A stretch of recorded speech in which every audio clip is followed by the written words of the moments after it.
വഴിയുടെ ഇടതുവശത്തുകൂടി മാത്രം വാഹനമോടിക്കുക. 2. അനാവശ്യമായ കാര്യങ്ങൾ ഉച്ചത്തിൽ പറയാതിരിക്കുക. 3. ആവശ്യമില്ലാത്ത സ്ഥലങ്ങളിലേക്ക് നോക്കാതിരിക്കുക. 4. അത്യാവശ്യ സമയത്ത് മാത്രം ചിരിക്കുക. 5. വിവരദോഷികൾ കൂടെ ഇരിക്കുന്നിടത്ത് ഊമയെപ്പോലെ ഇരിക്കുക. 6. പ്രതികരണങ്ങളിൽ മിതത്വം പാലിക്കുക.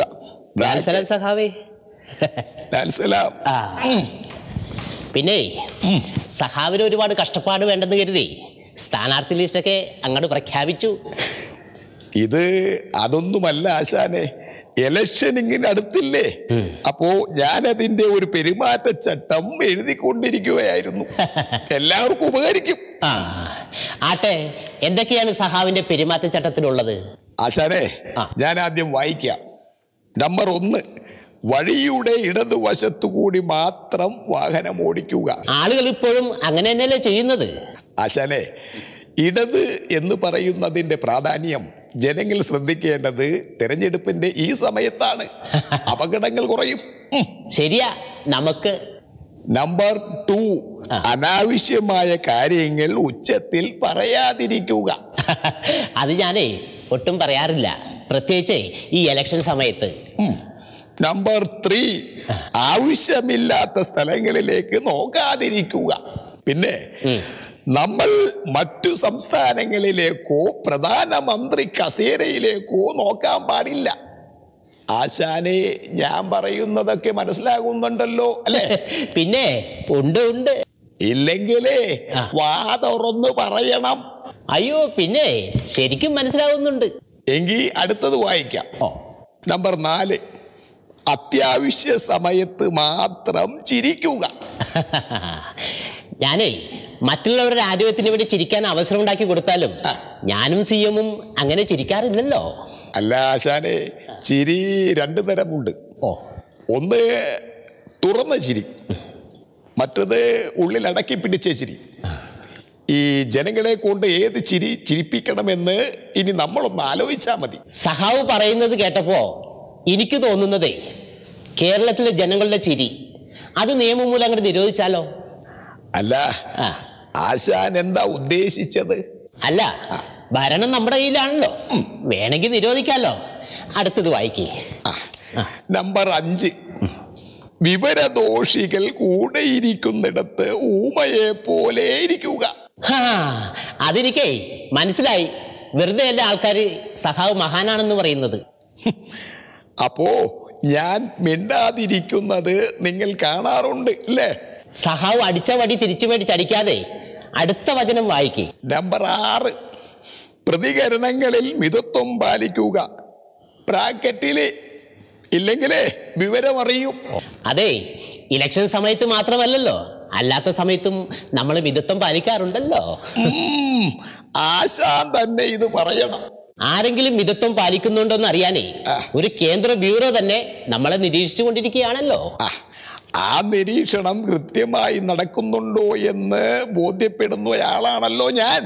ആശാനെ, അടുത്തത് 7, ഞാൻ എഴുതി വച്ചിരിക്കുന്നതിൽ ഏറ്റവും അവസാനത്തേതും ഇപ്പോഴത്തെ അവസ്ഥയിൽ ഏറ്റവും പ്രധാനപ്പെട്ടതും. ആണോ? എങ്കിൽ വായിക്കും. ഭാഷ അറിയാത്ത ഇടങ്ങളിൽ അംഗവിക്ഷേപം കാണിക്കുമ്പോൾ അർത്ഥം മാറിപ്പോകാതിരിക്കാൻ പ്രത്യേകം ശ്രദ്ധിക്കുക. അതെ സഹാവേ, ഞാനേ അറിയാൻ മേലാത്ത പരിപാടിക്ക് പോവാൻ തീരെ താല്പര്യമില്ലാത്തത് കൊണ്ടാ ഈ പാർലമെന്റിലൊക്കെ ഒന്നും പോവാത്തതേ. അത് ആശാന്റെ മഹത്വം. ഇത് മറ്റുള്ളവരാരും ചിന്തിക്കുന്നില്ലല്ലോ. കഴിഞ്ഞ തവണ ചക്ക വീണ് ചത്ത മുയലെ പാർലമെന്റിൽ കുടവും എടുത്ത് കമലതളം പിടിച്ച് കഥകളി ആടിയിട്ടും കോസായിമാർക്ക് ഒന്നും പിടികിട്ടിയില്ല. അവര് പ്രതികരിച്ചതേ, കേരളത്തിലുള്ള ജനങ്ങൾ വിദ്യാഭ്യാസമുള്ളവരാണല്ലോ എന്നാ കേട്ടത്. അതെ, കുടം മാറ്റി ഇപ്പൊ പാർട്ടി ചിഹ്നം ആക്കിയിട്ടുണ്ട്. അതേ സഹാവേ, സമ്പൂർണ്ണ സാക്ഷരതയും വിദ്യാഭ്യാസവും തമ്മിൽ ബന്ധമുണ്ടെന്ന് എഴുത്തച്ഛൻ പോലും ഒരിടത്തും പറഞ്ഞിട്ടില്ല. ആ പളോ നമ്മുടെ വിദ്യാഭ്യാസ വകുപ്പേ ഭാഷ പഠിപ്പിച്ചിട്ട് വലിയ കാര്യമൊന്നുമില്ല. ഇവിടെ പഠിച്ച ഭാഷ അവിടെ പോയാലേ ഒന്നും മനസ്സിലാവില്ല. ടീച്ചറാണെന്ന് പറഞ്ഞിട്ട് എന്താ കാര്യം?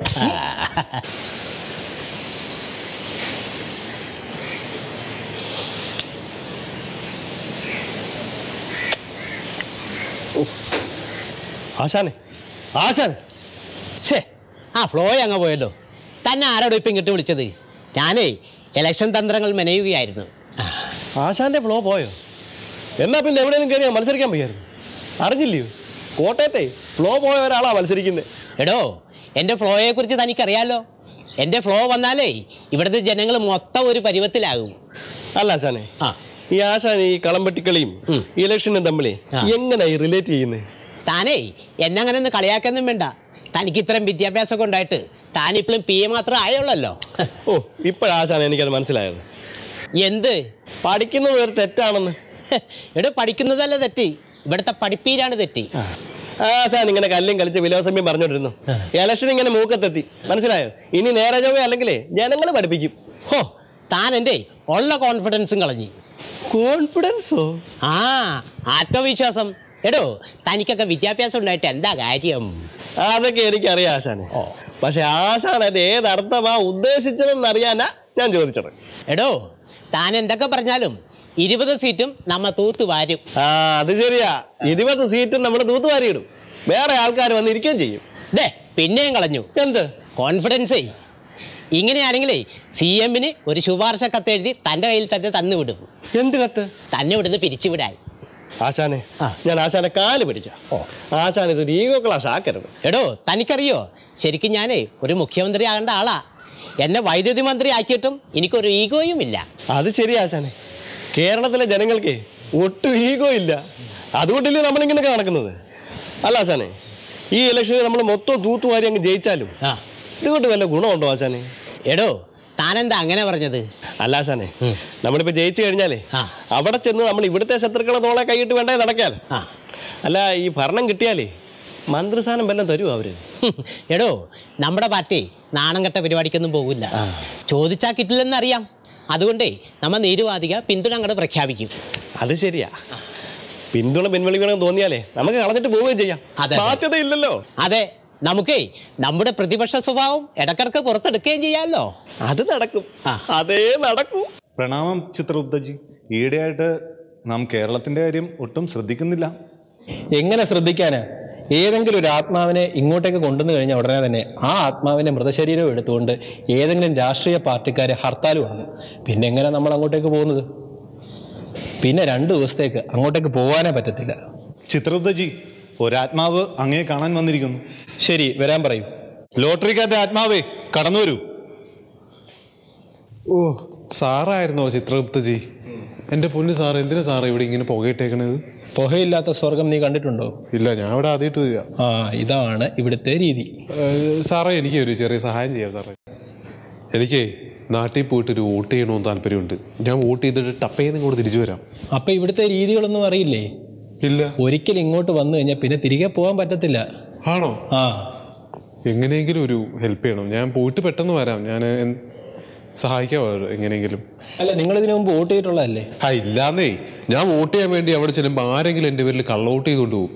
അത് കാരണം ഇതൊരു വോട്ട് ചെയ്യാൻ പറ്റിയിട്ടില്ല. മാത്രമല്ല ഇത്തവണ VVPAT വോട്ടിംഗ് മെഷീനാണല്ലോ. അപ്പോൾ വോട്ട് ചെയ്യാനൊന്ന് ഒന്ന് പോയിട്ട് വരട്ടെ സാറേ. ഒരു വഴിയുണ്ട്.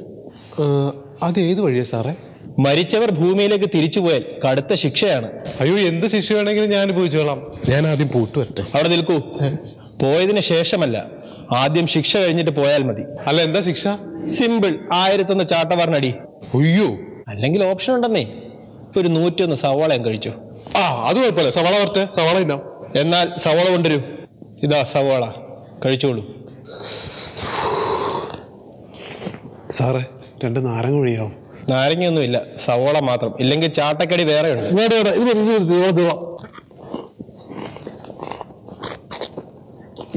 അങ്ങനെ ഇടയ്ക്ക് കളയാനൊന്നും പാടില്ല, ശ്രദ്ധിച്ചേ.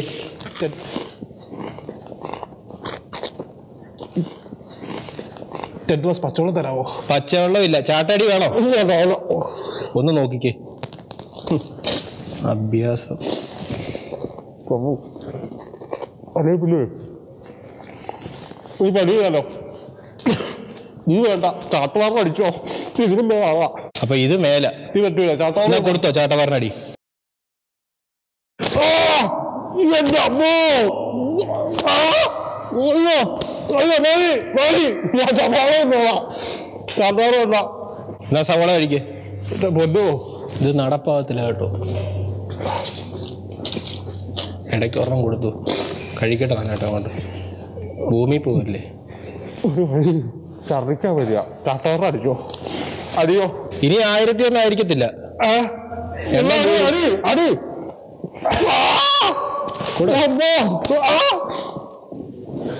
കൊടുത്തു.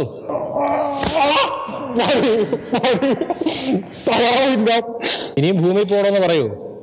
ഒന്ന് വോട്ട് ചെയ്താൽ കൊള്ളാനുണ്ടായിരുന്നു. എന്നാ സവാള കഴിക്കും. അടി അടിക്കണോ പോയതോ ഇവിടെ ആരും ഇല്ലല്ലോ. അങ്ങനൊന്നും ഇവിടെ ആരും തരത്തില്ല. ഭൂമിയിൽ നല്ല സുഖമെന്ന് പറഞ്ഞ് പോകാൻ നിൽക്കല്ലേ, കുറച്ചിത് കഴിച്ചിട്ട് പോയാൽ മതി. എനിക്ക് പറ്റൂല. ചാട്ടവാറ് അടിച്ചോ. അപ്പൊ എന്താ ചെയ്യണ്ടേ? ചാട്ടവാറ് അടി. അടിയും പറ്റത്തില്ല, ഇത് കഴിക്കാനും വയ്യ. കഴിക്കേ. സവാറ് മതിയേ, സവാറ് വേണ്ട, അരി മതിയേ, അരി മതി. അയ്യോ അയ്യോ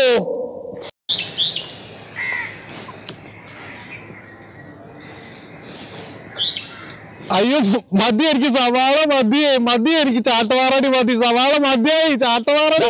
കുട്ടപ്പാ കുട്ടപ്പാ,